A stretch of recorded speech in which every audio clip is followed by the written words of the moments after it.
Sumedha Sang Bakal Buddha. 4 kurun waktu yang tak terhingga, Asankhya Kapa, dan 100.000 kurun waktu yang sangat lama, Kapa, yang telah silam.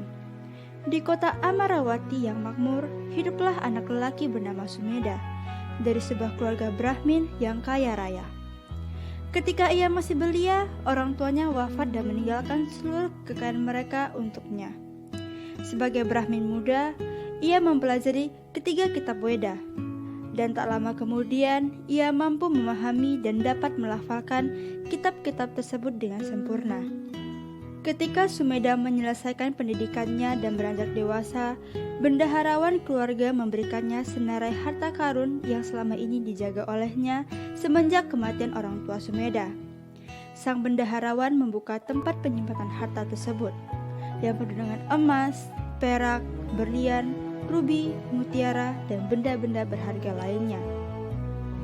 Ia menyerahkan seluruh harta tersebut kepada Sumedha, seraya berkata, "Tuan muda, Anda mewarisi semua kekayaan ini, yang berasal dari keluarga ibu Anda, ayah Anda, dan dari 7 generasi leluhur Anda. Anda boleh berbuat apapun yang Anda inginkan." Suatu hari, tatkala Sumedha tengah duduk bersila dalam kesendirian, sebuah pemikiran terbesit dalam benaknya. Sungguh menyedihkan, terlahir dalam hidup ini karena tubuhku akan menjadi tua, sakit, dan mati. Hanya dengan meninggalkan tubuh inilah aku akan terbebas dari derita akibat lahir, tua, sakit, dan mati. Orang tua, kakek nenek, dan leluhurku hanya bisa menimbun kekayaan itu. Namun, tak sekeping emas pun dapat mereka bawa ketika mereka mati. Suatu hari aku pun akan menjadi tua, sakit, dan akhirnya mati. Alangkah baiknya jika setelah melepaskan semua harta ini, aku meninggalkan hidup keduniawian, masuk ke hutan, dan menjadi petapa. Aku akan mencari jalan menuju pembebasan dari belenggu kehidupan ini. Karenanya, setelah mendapat izin dari raja, Gendarang pun ditabuh, dan ia mengumumkan pemberian dana besar-besar ke segenap penjuru kota Amaravati. "Barang siapa yang menginginkan kekayaanku, silakan datang dan mengambilnya." Demikianlah, rakyat dari berbagai kalangan dan berbagai tempat datang untuk mengambil harta Sumedha dengan sesuka hati. Memulai hidup sebagai petapa. Setelah tindakan dana besar-besaran tersebut, Sumedha melepaskan keduniawian dan menuju ke pegunungan Himalaya pada hari itu juga. Setelah mencapai kaki pegunungan, Sumedha melalui bukit dan lembah guna mencari tempat yang sesuai untuk hidup dengan tenang. Di sana, ia menemukan sebuah pertapaan di tepi sungai di sekitar Gunung Damika. Setelah mengetahui bahwa gubuk daun itu tidak pemiliknya, ia memutuskan untuk menggunakannya sebagai tempat berdiam. Ia lalu membuang busana awamnya, mengenakan jubah serat, dan menjadi petapa.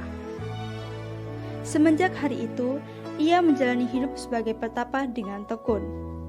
Ia menyadari adanya ketiga jenis pemikiran buruk, yaitu pemikiran yang berdasarkan pada nafsu indrawi, kama witaka, yang mengakibatkan pemuasan indera, pemikiran berdasarkan pada niat buruk, wapada witaka, yang mengakibatkan pembunuhan, penghancuran, dan perusakan, serta pemikiran yang berdasar pada kekejaman, wihimsa witaka, yang merugikan dan menganiaya pihak lain.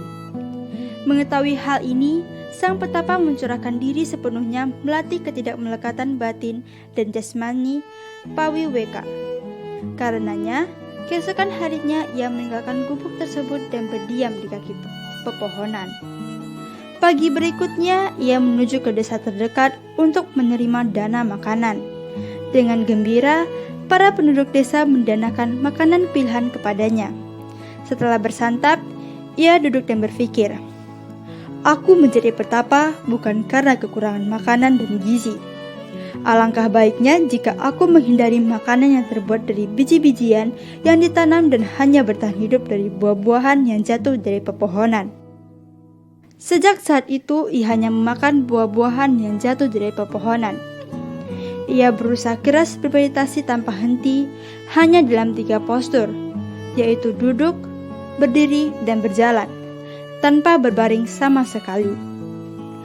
Alhasil, pada akhir hari ke-7, ia mencapai 8 penyerapan meditatif, jhana, dan 5 kekuatan adi alami abinya.